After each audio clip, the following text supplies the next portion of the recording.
Hello my dear friends, કેમ છો બધાય મજામાં? તો ઘણા દિવસો પછી જીલ શુક્લા વ્લોગ્સમાં હું વ્લોગ્સ બનાવવા જઈ રહી છું. હમણાં બનાવવાનો ટાઈમ જ નહોતો મળ્યો, એટલે આજે હું તમને એક મસ્ત મજાની રેસીપી બતાવવાની છું જે મારા દાદી બનાવે છે.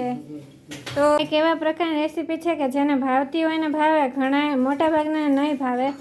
મેથીના લાડવા બનાવે છે. તો જો આ મેથી પીસાઈ ગઈ છે મસ્ત મજાની બા દ્વારા. આ છે મારા બા. અને હવે બા શું કરી રહ્યા છો તમે? જો બદામ, કાજુ અને આ છે ટોપરાનું ખમણ અને ગુંદ.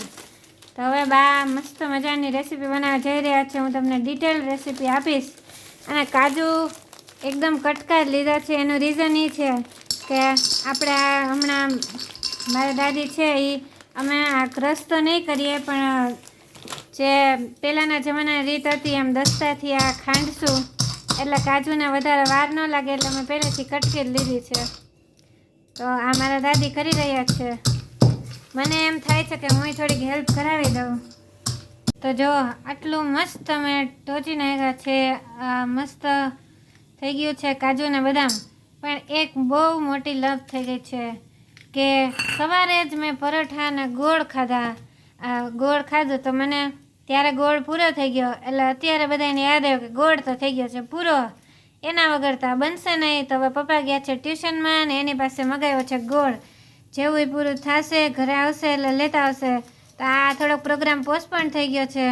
અને બા થોડીક ભૂલ કાઢે છે કે બરાબર ટોચાણો છે કે નહીં જોઈ રહ્યા છે. તો હવે તો ગોળ આવશે ઘરે પછી બધું થશે. તો બા પાછું કરી રહ્યા છે. મારાથી કદાચ થોડુંક રહી ગયું હોય છે. તો આપણે મળીએ જ્યારે પપ્પા ગોળ લઈને આવે ત્યારે. તો તમે જોઈ શકો છો પપ્પા મસ્ત મજાનો ગોળ લઈને આવી ગયા છે. અને હવે અમે જમી લીધું છે. તો બા બનાવવાની શરૂઆત કરે છે. આ ઘી જો નાખ્યું છે કડાયામાં. બહુ જામી ગયું છે કેમ કે ફ્રીજમાં હોય એટલે જામી જાય. તો હવે બા ઘી નાખી દીધું. ઘી ગરમ થાય છે.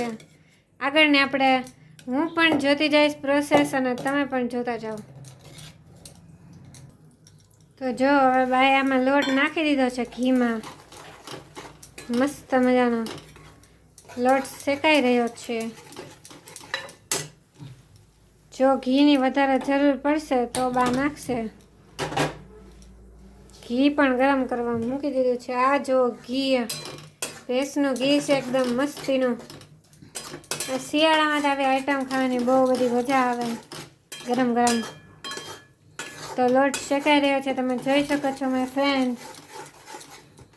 તો જો અહીંયા લોટ શેકાઈ રહ્યો છે. અને આ બધામાં ઘી છે ને બહુ વધારે જોઈએ એટલે મારા દાદી નાખી જાય છે ઘી. અને આ લોટ શેકાઈ રહ્યો છે.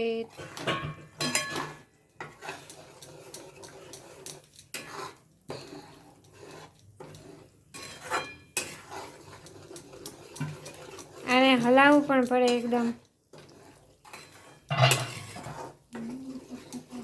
હવે લોટ મસ્ત શેકાઈ ગયો છે. મારા દાદીએ ગુંદર પણ નાખી દીધો છે. હવે જો આમાં ફૂલે છે. ગુંદર ફૂલી જશે. એ તો તરત જ ગરમ ગરમ હોય એટલે ફૂલી જ જાય. હવે ગેસ બંધ કરીને પછી આપણે એને મસ્ત નીચે લઈ લીધું છે કિચનમાં. ને મેં મારી દાદીને કીધું હતું કે લોટ ઓછો નાખજો કેમ કે આપણે મેથીનો પાવડર વધારે નાખવો છે એટલે મસ્ત કડવું થાય અને મજા આવે શિયાળામાં. જૂનાગઢમાં ગુલાબી ઠંડી તો પડે જ છે. તો જો સૂંઠનો પાવડર મસ્ત નાખી દીધો છે આપણે. સોરી જો સૂંઠાઈ નાખવાની ચાલે એટલે આપણે સાચા તો છીએ જ મિત્રો. તો મેથીનો પાવડર નાખી દીધો છે. હવે સૂંઠ લઈ લઉં. તો જો હવે આમાં એવું થયું છે કે મેથી છે ને એ ઘી પી ગઈ. મેથીનો પાવડર જેવો નાખ્યો ને એવો. તો મારા દાદી પાછા થોડુંક ઘી નાખે છે એટલે બધી હરબર થઈ જાય. તો આમાં નાખ્યો છે આપણે ઘી, પછી લોટને શેકાવા દીધો, પછી ગુંદ નાખી દીધો. ગુંદ ફૂલી ગયો. હવે મેથીનો પાવડર નાખી દીધો છે. હવે શું નાખે છે મારા દાદી જોઈએ આપણે. જો મસ્ત હલાવે છે.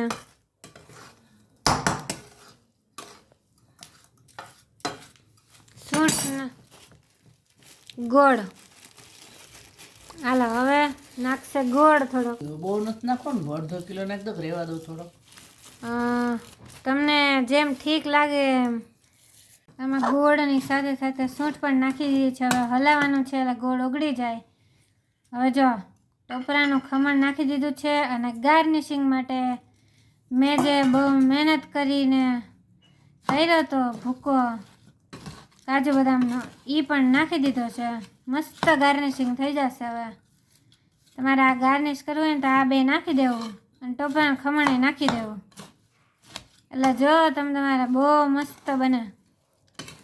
હા થોડું કડવું લાગે પણ શિયાળામાં બહુ હેલ્ધી છે આ. એટલે આવું કંઈક ખાતા રહેવું જોઈએ શિયાળામાં.